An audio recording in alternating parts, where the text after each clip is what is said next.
I had heard about Scarface for a long time because I was working on a play by Bertolt Brecht called Arturo Ui, which was very influenced by the American gangster picture. And I heard, even as a kid, I remember my relatives talking about the Scarface and how George Raft flips the $50. And so I had heard a lot about it and never saw the picture. So I was one day walking along Sunset Boulevard, of all places, and there was the, I believe it's the Tiffany Theater now, and it was playing in a double bill with something else, I forget. It was Scarface, and there was a few of us. So I said, well, why don't we just go and take a look at it? And we went in, and it was, you know, an astounding movie, astounding. And the performance of Paul Muniz was astounding and inspiring.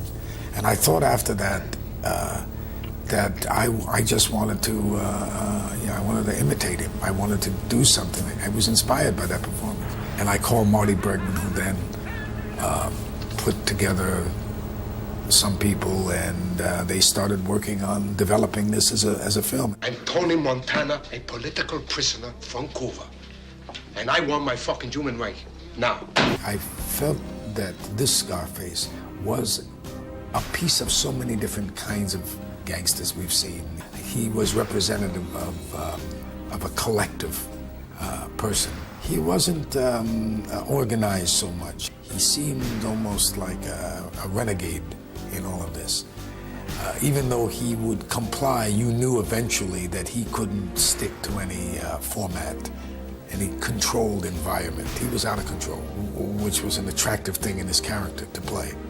The group that we surrounded Pacino with in the film were all Cuban, basically all Cuban. Anytime that there was a problem in the accent, in Al's accent, they had the right to interfere and suggest that he was off with it. You a communist? Huh? How'd you like it? They tell you all the time what to do, what to think, what to feel. Robert Easton was a tremendous help to me with the dialect, and also the Cuban people who I met and spoke with, who gave me a lot of insights into some of the mannerisms and stuff, all of which I tried to put into a capsule and swallow and see what would come out. And I was trying more not to be as authentic, because I don't believe you can really be authentic unless you can mimic very well. But if I could take the accent and the mannerisms and sort of just heighten them in a way for this approach to this movie, because I think Brian De Palma was going to take a larger-than-life approach to this film, to conceptually deal with the movie in a more operatic style, just slightly larger than life. And so I think that was incorporated into my interpretation. Al did a lot of interesting things. When I first met him, we were doing some screen tests. We were testing Michelle Pfeiffer and other ladies. And then after we finished that day, he said, "Johnny, can I ask you a big favor?" I said, "Yeah." He said, "Only speak Spanish to me once we start the movie." I said, "Really? Why?" He said, I want to hear Spanish. And he said, "Maybe I don't understand, but just talk to me in Spanish."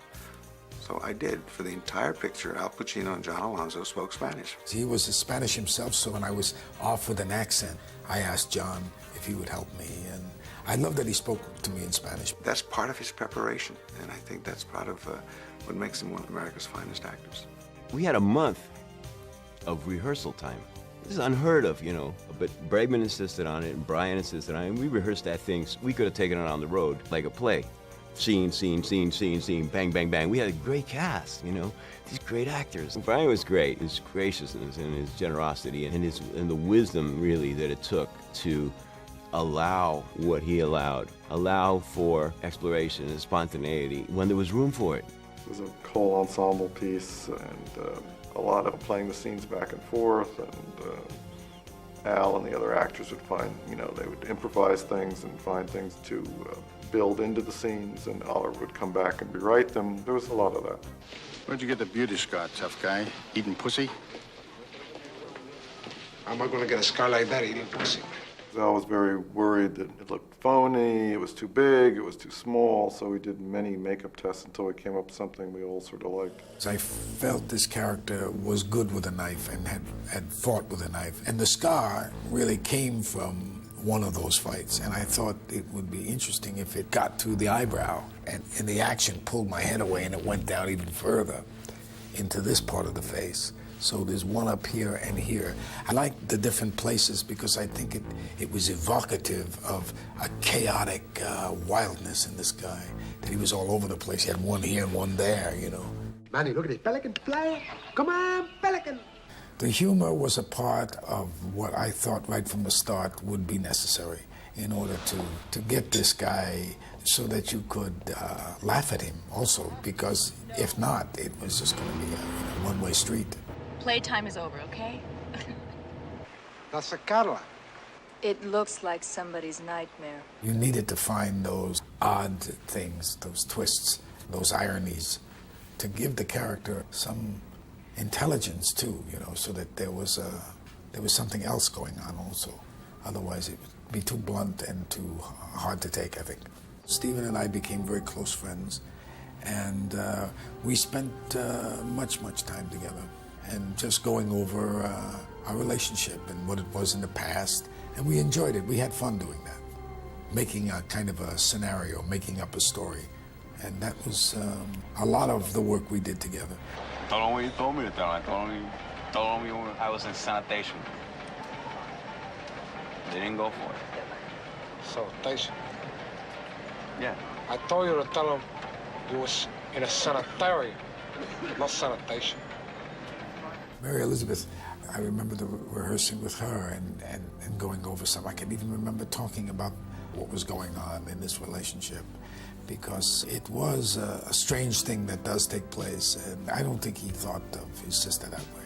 But he felt a love for her, and he felt a purity for her that obviously represented something to him.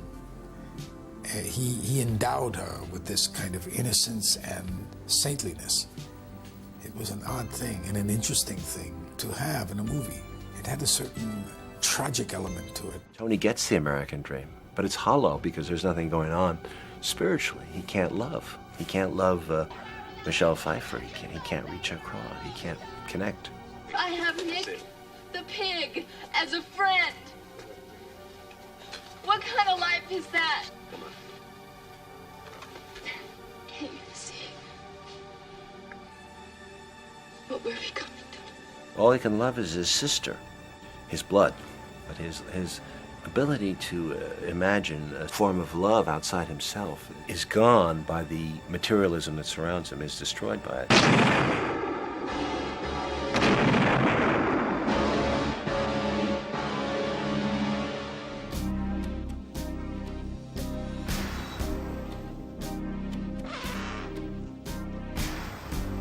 I thought that Al reminded me always of Humphrey Bogart, with that kind of narrow face and those kind of nervous eyes of his. And I thought that it'd be a great finale for him to be buried in a mound of gold dust or cocaine, you know, like just crash into it. The cocaine that Al snorted was real. No, I don't know what Al was snorting, to tell you the truth. I do remember we tried out baby milk, which is dried milk. But there was nothing easy to snort because it would get in your nose and you'd be blowing his nose all the time. But I never snorted it, so I can't really attest to what it was.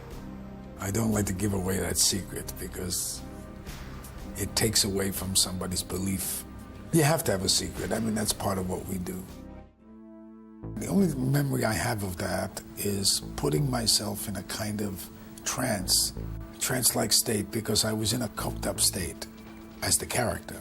So I found myself every day going into this room with all these guns and all this smoke and all this hell, actually, and I would put myself in some kind of give myself a kind of mantra and just go in, bite the bullet, and spend the 12, 14 hours there every day in, day out, just shooting that sequence. Say hello to my little friend! Once you find that you get into a rhythm, and if you're relaxed when you're doing it, you can take anything. You get zen about it, because if you, for once, take a look around you, it's just unendurable. It is one of my favorite films. I felt that what I started out tried to do with that character, make that character in a way, and this sounds strange, I know, but I picked the 2 dimensions, not 3 dimensions for this character. This side and that side. And I went with, you know, sort of tried to go with the glow, you know, and say, this is it, this is what you see. And I didn't try to go into another area with it. And so I felt, in terms of that, I might have succeeded. And I know every actor I've ever met does Tony Montana. This country, you gotta make the money first. Then when you get the money, you get the power. Then when you get the power, then you get the woman. You know, whether it's Bruce Willis, who does an incredible Tony Montana, or Tom Cruise, who does an incredible Tony Montana, or Alec Baldwin. I mean, you know, they all do him. I mean, it's like, you know, we used to do Marlon Brando and On the Waterfront. You know, it's such a audacious character with such wonderful lines. You know, and Al did such an incredible performance that, you know, every actor in the world loves to play that part.